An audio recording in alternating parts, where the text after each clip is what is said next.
thank you to everybody. Let me warmly welcome all of you to the Pakistan Institute of Corporate Governance, the second ESG conference, Achieving Integration. We look forward to hearing perspectives and support of a diverse and distinguished audience, including regulators, ESG experts, practitioners, corporate leaders, development partners, and international stakeholders. Collective commitment to sustainable development and governance transformation is vital to our national progress, whether we are in public sector or in private sector. Over time, exchanges have helped lay the groundwork for understanding global standards and local challenges. This year's theme marks a significant shift. We aim to move from theoretical readiness to practical integration, embedding ESG and climate finance within our institutions, strategies, and market structures. We must develop localized taxonomies, adopt globally credible frameworks, and close the persistent data and capacity gaps that inhibit ESG integration at scale. Let me take a couple of minutes to talk about Pakistan's ESG and climate finance landscape for you to get an interface appreciation. Domestically, we are making meaningful progress. One, SECP has released a comprehensive ESG regulatory roadmap, complemented by ESG disclosure guidelines and the launch of the SECP Sustainable Portal, promises greater transparency in ESG reporting. PSG has also introduced innovative climate-aligned finance instruments such as the Government Ijara Sukuk and Pakistan's first agriculture infrastructure sukuk that are attracting strong investor demand. Third, the State Bank of Pakistan has enhanced green banking guidelines and is building institutional capacity on environmental and social risk management framework with support from the IFC. While this trajectory is promising, challenges remain in disclosure standardization, ESG education, and stakeholder alignment. We are and we must address issues of fragmented data systems and build assurance capabilities to support transparent reporting and impact assessment. Under the Companies Act 2017, directors are required to act in good faith in order to promote the objects of the company for the benefit of its members as a whole and in the best interest of the company, its employees, the shareholders, the community, and for the protection of environment. Therefore, boardrooms must elevate ESG beyond compliance to a strategic imperative. Let me take some minutes to talk about the enablers for ESG integration in Pakistan. First, moving from policy to practice is critical. From talking to leaving the footprints so deep that the trajectory is on its own. A Morgan Stanley 2025 survey across North America, Europe, and Asia Pacific states that 80% of Gen Z and millennials plan to increase allocations to sustainable investments, indicating a generational shift toward impact-oriented capital. Hence, the imperative now is integration.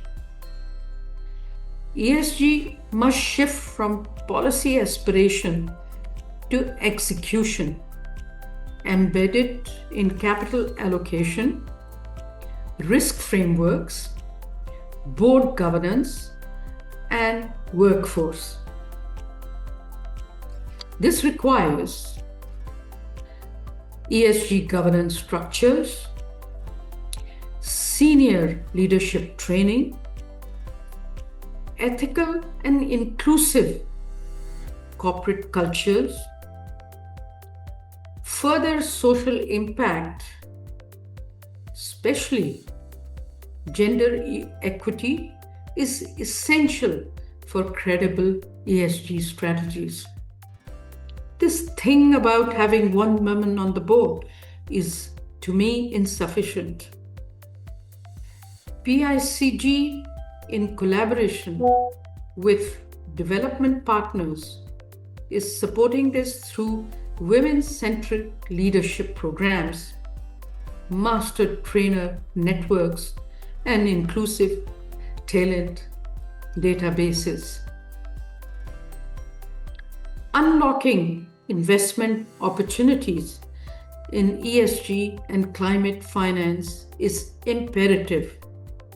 In Pakistan, green infrastructure, renewable energy, climate resilient agriculture, and clean water access are all ripe for investment and innovation.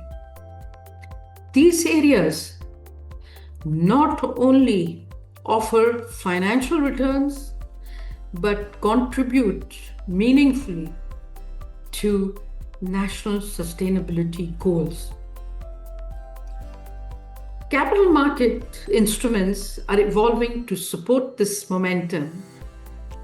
The Pakistan Stock Exchange recently facilitated the issuance and listing of government Ijara Sukuk, which I talked about, including Pakistan's first agriculture infrastructure Sukuk, strengthening the role of Sharia-compliant financing in sustainable development. Investor response has been encouraging, underscoring growing confidence in ESG-aligned products. Further, ESG-linked bonds, green sukuks, and blended finance models can unlock large-scale funding by attracting private capital, development finance, and philanthropic partnerships.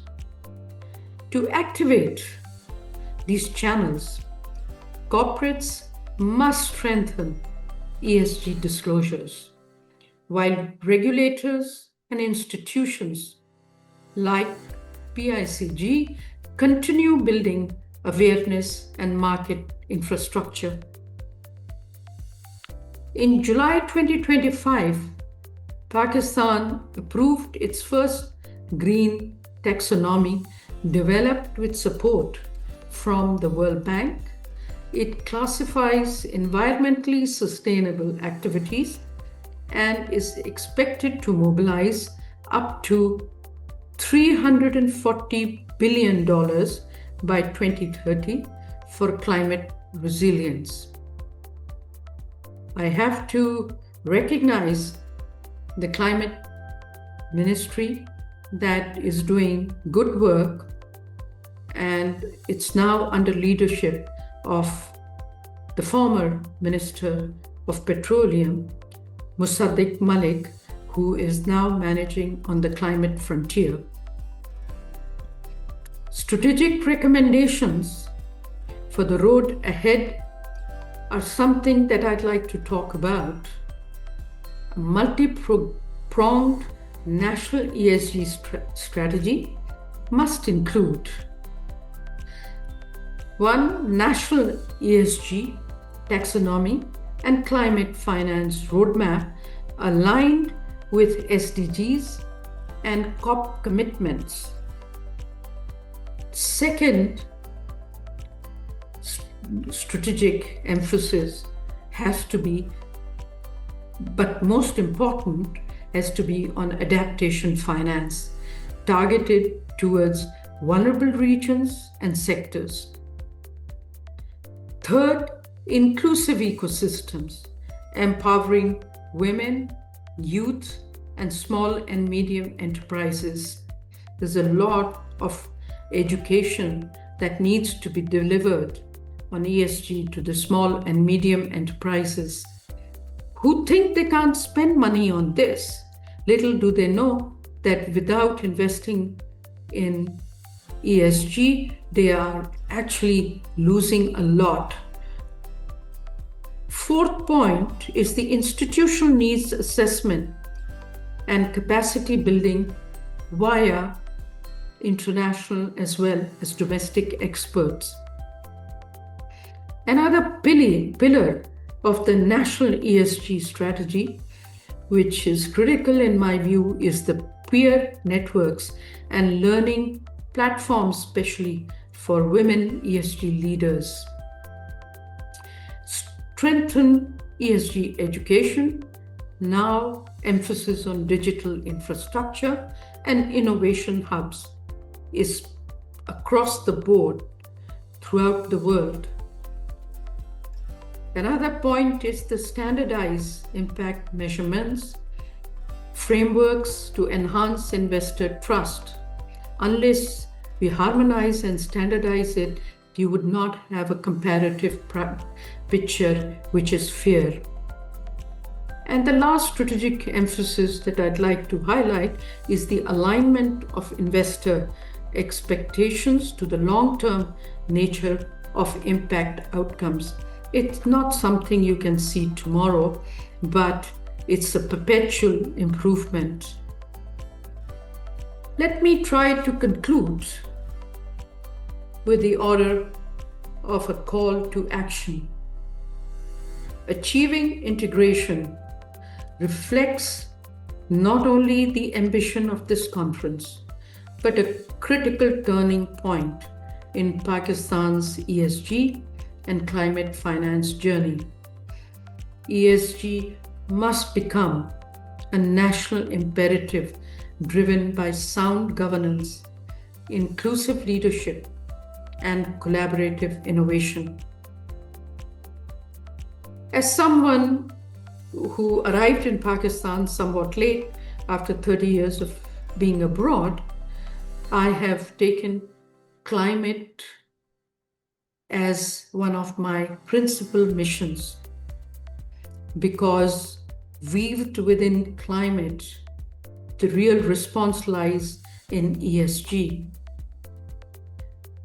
But as someone who has served across UN, World Bank, ADB, and Pakistan's national institution, I have seen how collaboration, sound policy, ethical leadership can create transformative results.